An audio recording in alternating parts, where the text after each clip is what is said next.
2026년 8월 19일 이정훈입니다. 1994년이었던가요? 북한이 핵 개발을 하고 있다 그래서 클린턴 미국 대통령이 북폭을 준비했었죠. 그때 김영삼 대통령이 결사정보로 반대했습니다. 그리고 나서 벌써 32년이 흘렀습니다. 북한은 핵을 완성했고 우리는 점점 더 조여드는 북핵 압박을 받고 있습니다. 네, 32년 만에 다시 그런 상황이 반복된다. 이런 얘기를 하고자 합니다. 즉 무슨 얘기냐?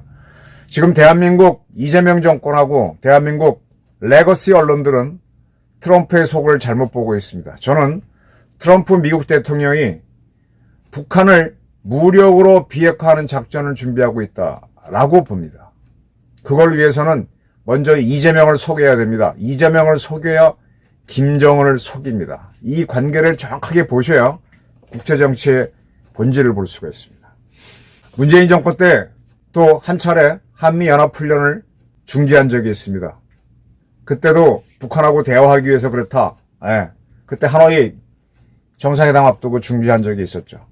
그때 이 문재인 정권이 우리 국정원 해외 파트를 동원해서 트럼프가 노벨 평화상을 받게 하자라는 공작을 벌였습니다. 제가 몇 차례 말씀드렸고 유일하게 쓴 기자가 저밖에 없다고 그랬었죠. 그래서 그 당시에 보게 되면은 트럼프가 어디서 연설만 하면은 노벨 미국인들이 외칩니다. 그거 돈 주면 누구나 다 하는 거니까. 그래서 그때 이제 싱가포르에서 만나고 그러면 한반도 문제 잘 풀면 노벨상 받을 수 있다. 또 그런 글도 쓰게 하고 그래서 한동안 바람이 일었어요. 트럼프가 딱 보고 있다가 거기에 응해주는 척하죠. 그래서 싱가포르 만나고 난 다음에 19년도 그게 19-1 동맹훈련이었던가 굉장히 중요한 훈련인데 훈련을 확 축소합니다. 그리고 이제 아베 일본 총리로 하여금 자기를 노벨 평화상 후보로 추천해달라고 해서 추천을 합니다. 또 아베가 내가 추천했다고 밝힙니다. 또 트럼프는 아름다운 친구인 아베가 나를 추천했다고 밝힙니다. 기자들이 쓰고 난리가 났는데 당연히 못 받았죠. 그러면서 하노이 노딜을 만들었습니다.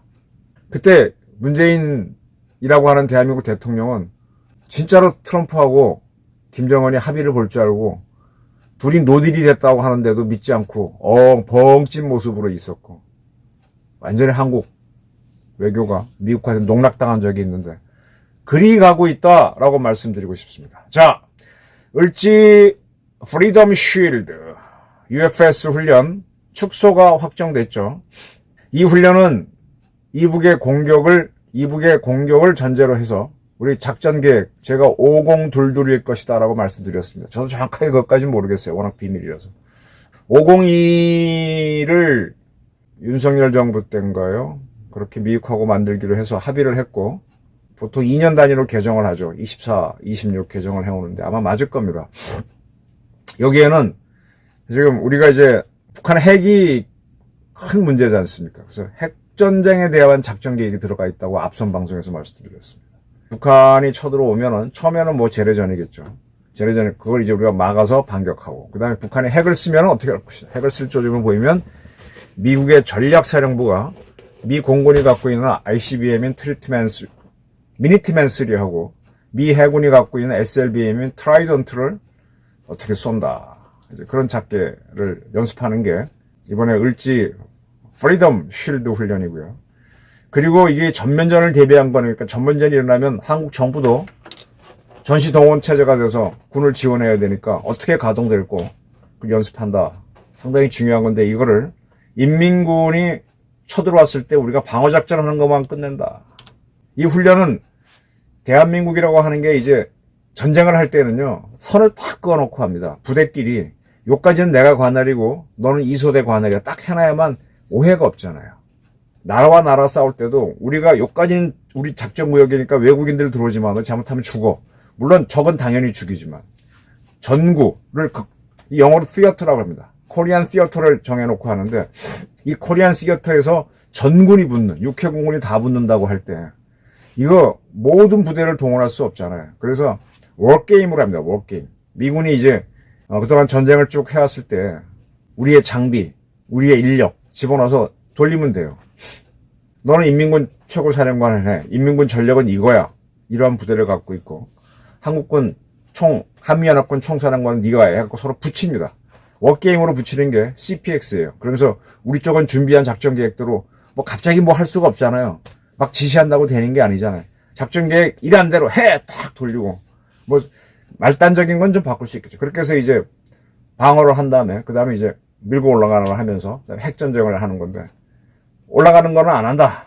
그리고 그걸 하면서 한번 검증을 하기 위해서 대대급 이상 육군 같은 경우를 동원해서 한번 기동을 시켜봐요. 그게 야외 기동운동 FTX인데 이거는 뭐 거의 안 하는 것 같아요. 근데 이 훈련 취소를 청와대에 있는 홍보수석도 그렇고 조현 외교부 장관도 그렇고 안규백 국방부 장관도 그렇고 트럼프 대통령이 SNS에 쓰는 걸 보고 처음으로 인지했다라고 합니다. 그리고 나서 조현 외교부 장관은 스틸 미국 대사를 초치했답니다. 초치는요, 우리나라와 있는 외교 대사를 쫓아내는 페르소나 논 그라타 기피 인물로 해서 쫓아내는 것보다는 약하지만 상당히 항의하는 겁니다. 왜 초치를 했나? 놀랬다는 얘기죠. 그러면서도 SNS를 보고 처음 알았다고 하면서도 놀라지 않았다고 얘기합니다. 그게 무슨 얘기인가 하면은 이재명 정권에서 한미연합 훈련 축소를 계속 요구해 왔다는 거예요. 북한 달래기 위해서. 뭐 우리 1군단의 GP, GOP 병사들을 잘못하면 죽으라고 개인 확인은 물론이고 아주 중요한 공영 확인에 삽탄도 안 시켰잖아요. 이재명 정권이. 그렇으니 미국한테 그렇게 나갔던 거죠. 그러니까 미국은 그게 이 자식들 웃기는구나 해서 최근에 취한 조치가 유엔 사령부 밑에 JSA 여단을 만들겠다. 지금 현재는 거기에 이제 한국군 1개 대대하고 미군 1개 대대가 한미 JSA 대대를 구성하고 있어요. 한국군은 내보내고 미군만으로 유엔군 전체를 우리도 이제 유엔 회원국이니까 거기 부댔는데 빼버리고 자기네만으로서 딱 거길 지킨다. 그렇게 되면은 판문점을 통한 지금 남북이 만날 수 있는 거는 해외에서는 만날 수 있을 거예요. 베이징이나 뭐 이런 데 심양 같은 데서 양쪽 정보기관 비밀 공작원들이 만나서 이렇게 해보자 할 수 있을 겁니다. 근데 그거 말고 할 수 있는 데가 유엔에서는 이제 미국하고 유엔에 이제 각 나라 대사들이 나와 있으니까 미국에는 북한 대사가 없는데 유엔 대사는 있습니다. 그 유엔 대사하고 미국이 가끔 서로 정보를 주고받고 의견을 받죠. 거기서 남북이 접촉할 수도 있고요. 중국에서 공작원끼리 할 수도 있고. 그거 말고 아주 중요한 데가 판문점인데 판문점에 한국 군인들이 지키고 있으면 북한하고 몰래 좀 하기 좋죠. 근데 그걸 차단을 하는 게 들어갔습니다. 저는 트럼프의 생각은 이란은 비핵화를 실현했고 이제 잔정리가 남아있는 거. 이제 북한의 비핵화인데 북한의 비핵화를 하려면은 이란 비핵화를 하는 데는 이스라엘이 가장 총대를 맸죠. 계속 이란을 견제하면서 같이 때렸습니다. 북한의 비핵화를 하려면 대한민국이 앞장서서 때리겠다 해야 되는데 김영삼 이래로 때리면 안 된다. 북한 핵은 미국이 해결해라.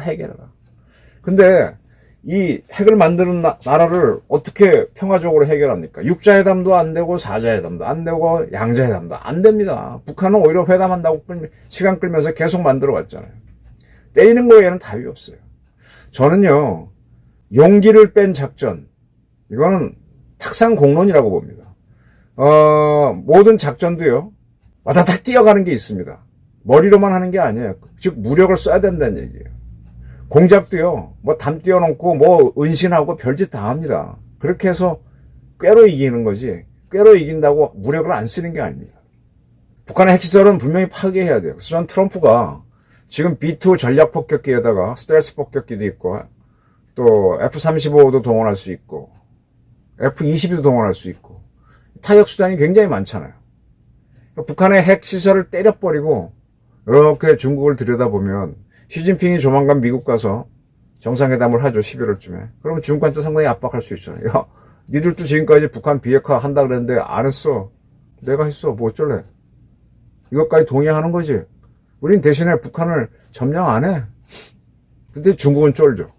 이런 게임을 저는 준비할 거라고만 봅니다. 근데 여기에 가장 걸치적거리는 게 이재명 정권이에요.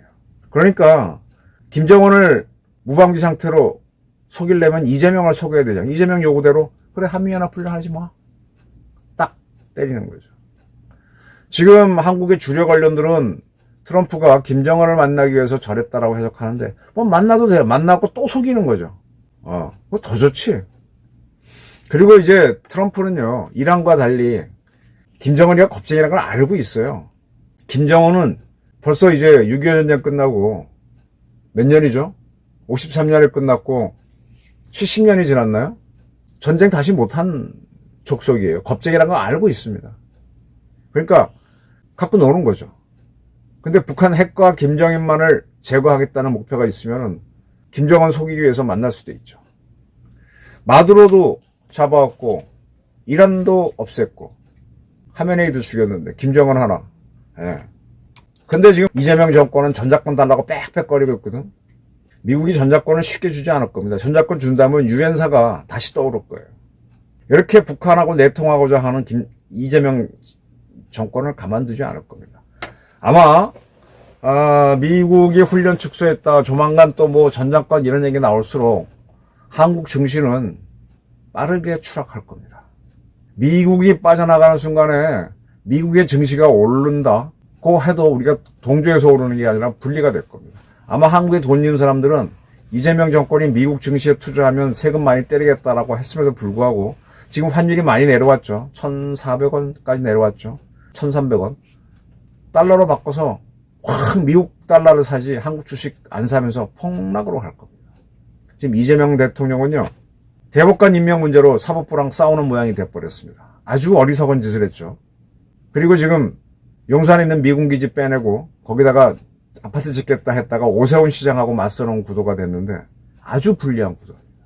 그리고 뭐 부동산 어쩌고 해서 국민들하고 맞서는 구도가 됐어요. 그리고 아주 치명적으로 정청래와 맞서는 구도가 됐습니다. 이제 이재명이 뭐 하려고 할 때 정청래계가 반대하면요, 되는 것도 없습니다. 이거는 본인은 참 열심히 한 거 내가 알겠어. 그런데 방향이 틀렸다고. 적과 내통하는 식으로 가니까 안 되는 거예요. 그래서 이재명 정권 오래 못 간다. 파탄이 온다. 여러분들도 각자 도생을 준비하시기 바랍니다. 방금 청와대에서 호르무즈 해협에 항공권 파병할 수 있다라는 발표를 했습니다. 제가 이 정권이 굉장히 헤맬 것이고 아마 호르무즈에 파병할 아이디어를 내놓을 거라 그랬습니다. 이 외교가 개판입니다. 이재명 정권 정말 심각한 레임덕 한순간에 빠졌습니다.